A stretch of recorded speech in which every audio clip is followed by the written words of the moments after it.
السلام عليكم ورحمة الله وبركاته. أهلا بكم معايا في فيديو جديد من وي. فيديو النهاردة إن شاء الله هشرح فيه معاكم طريقة عمل شال مثلث بفكرة جديدة سهل وبسيط، وأتمنى يا رب إن هو ينول إعجابكم. ما تنسوش فضل الله ليس أمرا إذا عجبكم الفيديو تدعموني بلايك وشير وسبسكرايب. هنستخدم من الشال ممكن تستخدمي لون واحد وممكن تستخدمي لونين زي ما هنستخدم النهاردة. هستخدم معاكم خيوط برنسيس سوفتي، هو بيكون انتي بيلينج ما بيوبرش. عندنا هنا بالنسبة طبعا لرقم الإبرة هو بيستخدم رقم 4، أنا معايا رقم 3.5 بس نجيب رقم 4 مش مشكلة. زي ما احنا شايفين ده رقم اللوت هنا اهو، هو بيكون 100 جرام 250 متر. وخلاص كل التعليمات اللي عندنا هنا اهي. نجيب بس إبرة رقم 4 وارجع لكم. وكده معانا إبرة رقم 4. هبتدي اشتغل. الشال بتاعنا بيكون تكرار ل3 سطور فقط لا غير، يعني بنفضل نكرر ال3 سطور اللي احنا بنشتغلهم اكتر من مرة لغاية ما بنوصل لطول او عرض الشال اللي احنا حابين. هسيب مسافة من الخيط وابتدي الف الخيط حلقة على الهواء، ادخل داخل حلقة اسحب الخيط واخرج منها واشد خيط البداية بقفلها عقدة بداية. ابتدي اكون مجموعة من السلاسل عبارة عن 6 سلسلة. بيكون هسحب الخيط واخرج منها. بسم الله. 1 2 3 4 5 6. هسيب ال5 سلاسل الاخيرة واروح لاول سلسلة اشتغلتها، ادخل واشغل غرزة منزلقة واقفل الدائرة زي ما احنا شايفين. اول سطر بيكون عندي مكون من 7 غرزة حشو. برتفع سلسلة وبشغل معايا حلقة، بدخل فراغي اسحب الخيط واخرج معايا حلقتين، بلف الخيط واخرج منهم بغرزة حشو. كده 1 2 3 4 5 6 7. الخيط ده طبعا خلاص خيط البداية، ببتدي اقصه. الغرزة رقم 7 هبتدي اغير اللون. لو انا هشتغل بلونين، لو انتوا هتشتغلوا بلون واحد خلاص بتكملي بنفس اللون اللي معاكي. بقفل عقدة بداية. طبعا بسيب في البداية 10 سنتي من كل لون ببتدي اضيفه، عشان في النهاية بإبرة التنظيف اقدر انضف الخيوط. واسحب الحلقة الجديدة من الحلقتين الموجودين عندي على الإبرة. في نفس الفراغ هرتفع 1 2 3، ومحتاجة اخد اللون المستردة معايا تاني الجهة التانية، لاني هبتدي اسحبه معايا في السطر اللي جاي، يعني بجيبه معايا في ظهر الشغل بالشكل ده. الفراغ الاول هو ببتدي اشتغل فيه عمود بلفة كمان بالشكل ده، وهوريكم دلوقتي بنشتغل العمود بلفة ازاي. باخد سلسلة، يعني انا كده اول فراغ اشتغلت فيه عمودين، باخد سلسلة هسيب تحتها فراغ، وبعد كده اروح الفراغ اللي بعده اشتغل عمود بلفة واحد. ازاي بشتغل العمود؟ بيكون عندي على الابرة حلقة، بلف لفة واحدة بقى حلقتين، هروح للفراغ اللي بعده اشتغل، اسحب الخيط واخرج معايا 3 حلقات على الابرة، بلف الخيط وبخرج من حلقتين، يتبقوا حلقتين هلف الخيط واخرج منهم زي ما احنا شايفين. كده اشتغلت عمودين سلسلة عمود. الفراغ اللي جاي هعتبره هو منتصف الشال، وهدخل اشتغل فيه عمودين سلسلتين عمودين في نفس الفراغ. 1 2 1 2 سلسلة كمان مرة في نفس الفراغ. 1 2، وارجع اكرر على اليسار نفس اللي انا عملته على اليمين. بشتغل عمود سلسلة هسيب تحتها فراغ، واروح للفراغ الاخير اشتغل 2 عمود 1، وفي رقم 2 ببتدي اغير اللون للون اللي احنا بنستخدمه. الف الخيط ادخل فراغي هو اسحب الخيط واخرج معايا على الابرة 3 حلقات، بلف الخيط واخرج من حلقتين، اتبقوا 2. هسيب بقى اللون الازرق وهاخد اللون الاصفر اسحبه من الحلقتين الموجودين عندي على الابرة. بردك ما زلنا هنسحب اللون الازرق الجهة التانية، وفي كل سطر ببتدي اسحب يا بنات الالوان بتاعتي مع ظهر الشغل عشان خاطر اقدر اسحبها السطر اللي بعده. برتفع 1 2 3 ولف شغل الناحية التانية. هجيب الخيط الازرق في خلف حرف الفي للغرز. الفراغ الاول هو بشتغل فيه كمان عمود بلفة 1. الفراغين الجايين اللي هو التاني والتالت هبتدي اشتغل فيه غرزة حرف الاكس الصغيرة. هلف الخيط على الابرة، هسيب فراغ واروح للسلسلة اشتغل من فوقيها عمود بلفة 1. وارجع الف الخيط على الابره وارجع للغرزه اللي انا كنت سايباها. بدخل تحت حرف الفي زي ما احنا شايفين اهو، اسحب الخيط واخرج واشتغل العمود رقم 2 بس عكس بعض، يعني واحد جاي بشتغله قبل التاني، يعني بشتغل رقم 2 قبل الاول.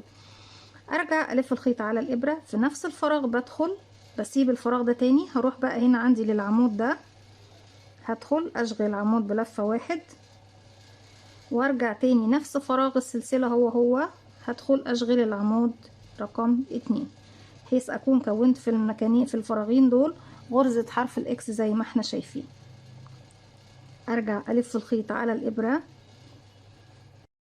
وهنا اتبقى لي عمودين، هسيب اول واحد واروح لتاني واحد واشغل عمود وارجع للعمود اللي انا سبته اشغل عمود بلفة كمان زي ما احنا شايفين كده. دلوقتي هبتدي اشتغل صدفة. الصدفة دي بتكون داخل بقى السلسلتين اللي جايين. بشتغل فيها بشتغل فيها 2 عمود سلسلتين، 2 عمود بلفة في نفس الفراغ، 1 2 1 2 كمان مرة 1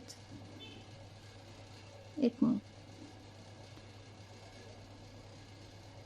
ارجع الف الخيط على الابره، بسيب الفراغ ده واروح للفراغ اللي قبله اشغل عمود وارجع تاني اشغل العمود اللي انا سبته للفراغ هو تاني اللي انا سبته. شوف بس حرف الفي فين اهو، انا كده بكون كملت حرف الاكس الاول. دلوقتي عندي هنا بقى يا بنات بصوا 1 2 بدخل للسلسله اشتغل عمود وارجع تاني للمكان العمود اللي انا سبته اشغل العمود رقم 2 في حرف الاكس. العمود دوت بشتغل فيه عمود اللي جاي على طول وارجع لمكان السلسلة واشغل العمود رقم 2 الشكل ده زي ما احنا شايفين يا بنات. شايفين تداخل الغرز بيديني شكل حلو جدا ومميز. الغرزة الاخيرة بشغل فيها 2 عمود بلفة في ثالث سلسلة ارتفاع 1 2 دي رقم 3 اهي، باخد منها ضلعين اشتغل العمود الاول كامل والعمود التاني ببتدي اغير فيه اللون في اخر حلقتين، يعني اسحب حلقتين هسيب خلاص بقى اللون اللي هو المستردة واسحب اللون الازرق تاني بالشكل ده زي ما احنا شايفين. هرتفع سلسلة واحدة بس ارتفاع غرزة الحشو والف شغل الناحية التانية. باخد معايا يا بنات ما ننساش دايما في كل سطر ان انا بسحب الخيط التاني. السطر ده كله غرز حشو، اول فراغ بدخل وبسحب معايا الخيط التاني اشغل 2 حشو في اول فراغ و2 حشو في اخر فراغ، 1 انكريز في البداية انكريز في النهاية، تزايد وتزايد كده 1 2. بعد كده كل غرزة هتقابلني هشغل فيها غرزة حشو واحدة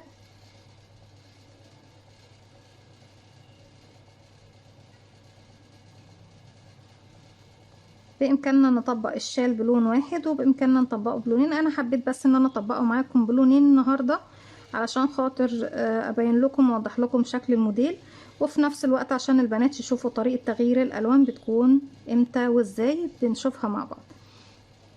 كده وصلت للسلسلتين، بشتغل داخل السلسلتين 2 حشو سلسلتين 2 حشو 1 2 1 2 سلسلة وكمان مرة في نفس الفراغ 1 2. ارجع فوق كل غرزة غرزة حشو واحدة وفي نهاية السطر في اخر غرزة بشتغل 2 حشو في اخر حلقتين من الغرزة الاخيرة هبتدي اغير اللون.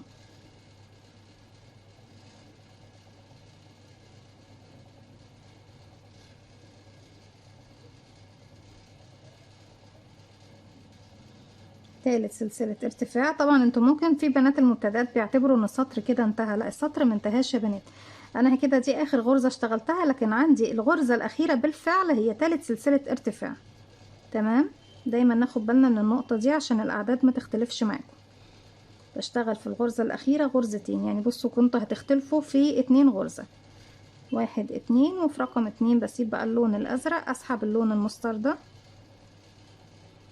بالشكل دوت وابتدي ارتفع 1 2 3 هلف شغل الناحية التانية وهسحب كمان بقى معايا اللون الازرق. كل ما هنرتفع سطر زيادة الشغل معانا بيكون شكله مميز وجميل جدا زي ما احنا شايفين. ابتدي تاني بكرر بقى السطر اللي هو كان يعتبر عندي رقم احنا اول سطر بيكون الحشو، يبقى احنا كده كررنا السطر الاول. رقم 2 كان عندي الفراغ الاول بشتغل فيه عمودين في نفس الفراغ، بكمل كمان عمود في نفس الفراغ،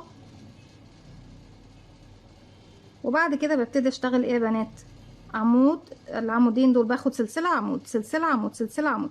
السطر الاول التاني دوت كان يعتبر في الاول، فعلشان كده ما كانش عندي غير فراغ واحد بس، كان يعتبر عمود سلسله عمود. تمام يا بنات؟ وبعد كده اشتغلت الزاويه اللي هي عمودين سلسلتين عمودين.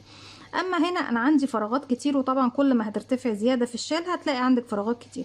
فبالنسبه للسطر دوت هو ده اللي بتبتدي تكرريه بقى فوق، انك بتبتدي بعمودين وتختمي بعمودين. بعد كده باخد سلسله، هسيب تحتها ايه بقى يا بنات؟ السلسله دي هسيب تحتها غرزه حشو واروح اشتغل في الفراغ اللي بعدها عمود، وهكرر بقى سلسله عمود سلسله عمود سلسله عمود لغايه ما اوصل للزاويه. كده عمود، باخد سلسله بسيب تحتها فراغ واروح للفراغ اللي بعده عمود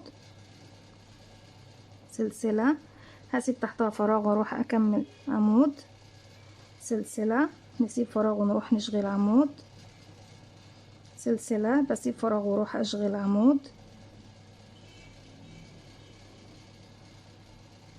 سلسله لغايه ما اوصل لسلسلتين الزاويه. سلسله بسيب فراغ واروح اشغل عمود، ودي اخر غرزه حشو عندي قبل الزاويه. قبل الزاويه يا بنات انا ما باخدش سلاسل مباشره، لو تفتكروا هنا اشتغلنا عمود سلسله عمود والعمودين على طول بتوع الزاويه. بردك في السطر دوت هو نفس اللي احنا بنكرره، ان بعد ما اشتغلت العمود الاخير مش هاخد سلسله واروح داخل السلسلتين، اشتغل عمودين سلسلتين عمودين، واحد اتنين واحد اتنين سلسله كمان مره في نفس الفراغ، واحد اتنين، وارجع تاني بقى عمود سلسلة عمود سلسلة عمود، وفي النهاية بشتغل عمودين. اخر غرزة عندي كده سلسلة بسيب فراغ واشتغل عمود سلسلة، هسيب فراغ واشتغل عمود سلسلة، بسيب فراغ واشتغل عمود. السطر اللي جاي بيكون تكرار لسطر حرف الاكس، سلسلة بشتغل عمود في الفراغ اللي بعد السلسلة، سلسلة بسيب تحتها فراغ واشتغل عمود سلسلة، نسيب فراغ ونروح نشتغل. عندي هنا عمود، بعد ما خلصنا العمود باخد سلسلة، هسيب فراغ واروح لاخر فراغ بشتغل اتنين عمود بلفة، وفي اخر عمود منهم بغير اللون الجديد، واحد اتنين، بلف الخيط واخرج من حلقتين واسيب الخيط اللي انا مش محتاجاه واسحب اللون الجديد.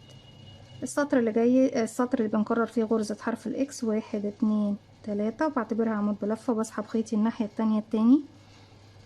في نفس الفراغ بشتغل عمود بلفة، دايما بيكون عندي غرزتين في بداية السطر وغرزتين في نهاية السطر.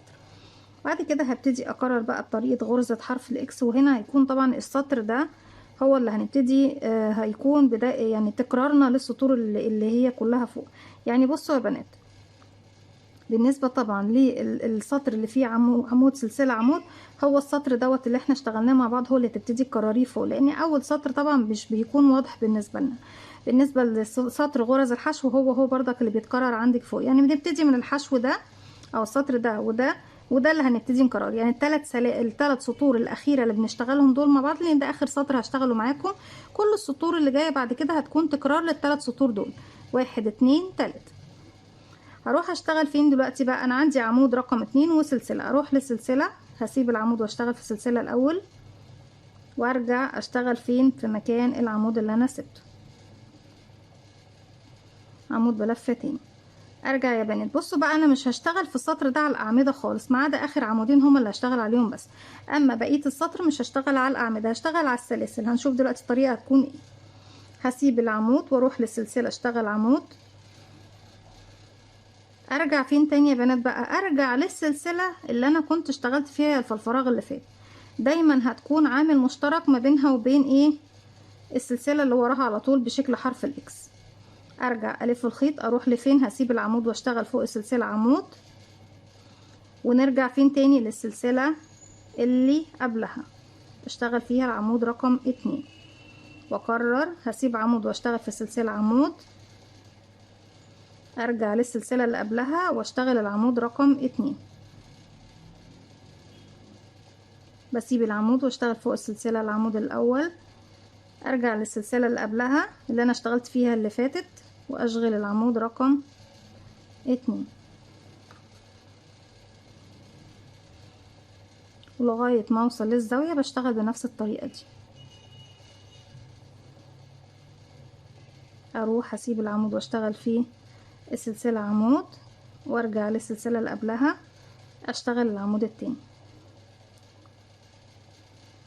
لسه عندي هنا سلسلة هروح اشتغل فيها عمود، السلسلة اللي قبلها اهي عمود رقم 2. دلوقتي بقى يا بنات مش باقي لي غير العمودين دول، بشتغل في العمود رقم 2 بسيب واحد واشتغل في واحد وارجع اشتغل في اللي هو كنا سايبينه الاول بالشكل ده. طيب داخل السلسلتين بقى احنا عارفين بنشتغل ايه، بشتغل عمودين سلسلتين عمودين، واحد عمود 2 عمود 1 2 سلسلة، كمان مرة في نفس الفراغ 1 2 عمود، وبكرر على اليسار نفس اللي احنا شغلناه على اليمين بنفس الطريقة زي ما احنا شايفين كده. شكل غرزة الاكس هتبتدي توضح معايا. السطور الاولى 1 2 3 دول كانوا مجرد سطور تأسيس، اما السطور اللي انتوا بتكرروهم هم رقم 4 و5 و6، دول السطور اللي انت بتبتدي تكرريهم على مدى ارتفاعك لسطور الشال لغاية ما توصلي لنهاية الشال. مش هطول عليكم، دي كانت فكرتنا النهاردة، فكرة سهلة وبسيطة واتمنى يا رب تكون سهلة وبسيطة عليكم وكمان تنول اعجابكم. الشال في النهاية بيكون شال مميز جدا، لو حبيتي تعملي منه سكارف خفيف قصير او شال كبير هيكون في منتهى الجمال والروعة. اتمنى ان هي فكرتي النهاردة تنول اعجابكم، فضلا ليس امرا ما تنسوش اذا عجبكم الفيديو تدعموني بلايك وشير وسبسكرايب، واستنوني في فيديو جديد من وي. متنسوش كمان تفعلوا زرار الجرس ليصلكم مني كل جديد. السلام عليكم ورحمة الله وبركاته.